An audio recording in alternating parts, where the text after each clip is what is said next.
All right, here's the story I have been waiting for. Shirtless man arrested after starting fire at Boyle Heights Church, jumping from roof to roof. He was dubbed on Twitter Crackhead Spiderman.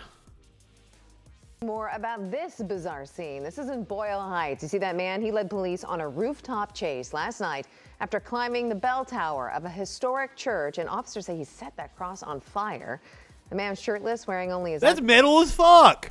Walking back and forth on the church. Or I guess it could be kind of, racist, depending on how you look at it. Witness reporter Tony Cabrera live in the newsroom with more on just what's shocking video, and I can only imagine what the reaction is from the community here, Tony. Exactly. John Brandy, this wild scene unfolded last night. The reaction from Twitter was like total support. Captured it all from their windows.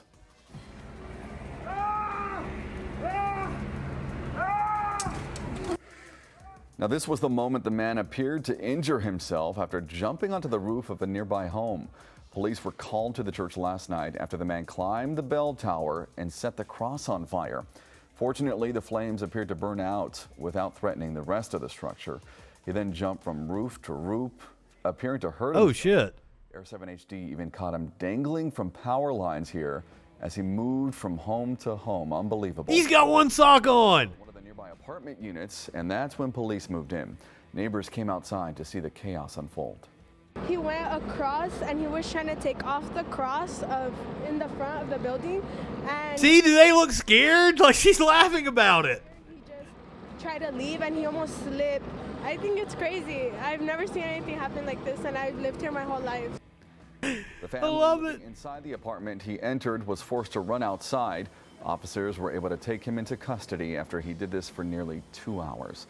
Now, the man was transported to a hospital to be treated for his injuries. Neighbors say there's a homeless and mental health issue in the area. They hope the city takes action for their safety.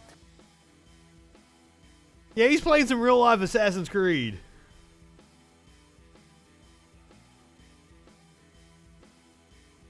The number of new COVID cases is small compared to what we were. Crackhead Spider-Man. I will donate to his bail fund. Also, okay, so I wandered onto a Catholic news site last night, which was, bemoaning the vandalism of churches and the burning of churches.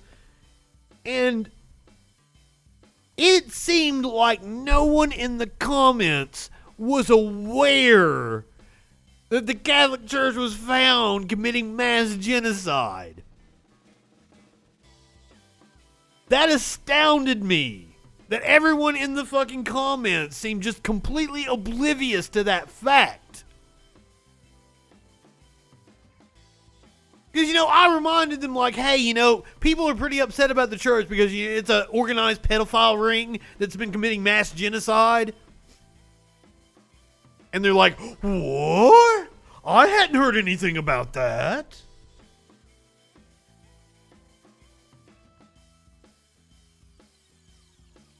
Move on down to Georgia. A lift and electric saw was used to damage a Confederate monument. To bring down a Confederate statue. For years, that monument has been the center of controversy for some residents who want it removed. The monument is located in the heart of Tuskegee's town square. It honors Confederate soldiers from Macon County. Tonight, WSFA 12 News reporter Brady Talbot shows us why a well-known politician, Johnny Ford, decided to take the... He said it right. It honors. That's what statues do. They honor people. Why people are against Confederate monuments. We don't honor those people because they were shit. This matter into his own hands. What would Sherman think after he burned fucking Atlanta down? You got a fucking statue to Confederates up? What the fuck? A saw was buzzing as an unidentified man on a lift cut the statue. This cell phone video shows the moments before police arrived. It's not right. It's against the law, and I stopped them from doing it. Just behind me, police... No. Just because something is against the law doesn't mean that it's moral or just. Doesn't mean that it isn't moral or just. Sometimes, things that are against the law are just and right. But I want want you to take a look at this. If you look at the left leg of this Confederate monument, right around the ankle area, you're going to see it's been slashed. Macon County Sheriff Andre Brunson pulled up to the square to find Didn't go far enough. Tuskegee Mayor and current councilman Johnny Ford as one of the faces behind the blade. Ford admits to it. No, I wasn't involved. I'm the one that organized it. I am the one who's carrying out this action. The monument sits on public property, land that was once for whites only. Brunson says right after arriving, he put an end to the wreckage. I'm not gonna let anybody break the law. It don't matter who it is. You know, like I say, I understand the people. I understand, you know, them being upset about the statue. I understand all of that, but definitely, you know, there's a right way to do things, and that's not the right way. The sheriff tells us charges will be filed for individuals. No, that was the right way. Including Ford. The councilman says it was worth it. I'm prepared to do whatever is necessary to go to jail. Good on you. To die if necessary, whatever. Ford says the original plan was to chop both legs, but he believes one is enough. Now he's on one leg, so he's got to come down now because it's a danger. And so the statue stands with one leg supporting it. Brady Talbert, WSFA 12 News. That statue is owned by the United Daughters of the Confederacy. Of course it is. So far have not heard back. Well, speaking today on First at 4, we asked Alabama Attorney General Steve Marshall about whether or not that is a violation of the newly passed Alabama Memorial Preservation Act. That's the law that prohibits the relocation, removal. Wait, I thought we were in Georgia. Am I off? Oh, it's Tuskegee, Alabama. I was off. I thought they said Macon County is in Macon County, Georgia. That's why I was confused. Change of certain historical monuments or buildings, specifically those that have been on public property for 40 years or more. What was described earlier to me was not so much a violation of the This dude is a criminal. The Alabama AG is corrupt as fuck. Monument Act, but a criminal act.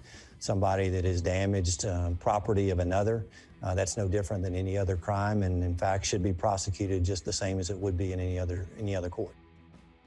By the way, a violation of that Memorial Act is punishable by a $25,000 fine. That law is often cited when there are calls to remove Confederate statues around the. Yes, the Confederate statue here in my city, we have raised the money to fucking pay the fine, and they still won't get it the fuck out. But hey, we're still paying a fucking cop that's been convicted of murder too, so not like my city's very smart.